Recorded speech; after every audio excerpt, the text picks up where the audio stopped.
नबी अलैहिस्सलाम की मजलिस में सहाबा इस तरह नहीं बैठे थे।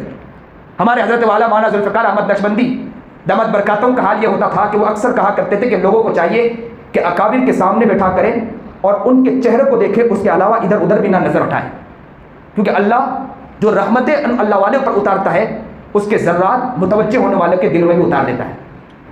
नबी अलैहिस्सलाम की मजलिस में सहाबा कैसे बैठा करते थे? ऐसे बैठा करते थे, अदब के साथ बैठा करते थे। अकाबिर का अदब, अल उलमा वरसतुल अंबिया।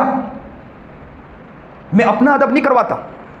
आज यहाँ मैं एक मरतबा ऐसा मुझे अच्छी तरह ख्याल है, पढ़ने के ज़माने में हमारे उस्ताद थे, मैं छोटा था, दौड़ते हुए मैं जा रहा था, मुझे पता नहीं कि उस्ताद पीछे है और लग गया उस्ताद के साथ ज़ोर से।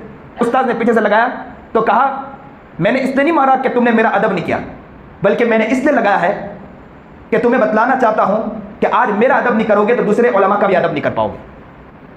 तो ये अदब सीखे। नौजवानों को चाहिए कि वह बहुत अदब के साथ, और जिनके पास ताकत है वो बड़ी मोहब्बत के साथ बैठने की कोशिश करें।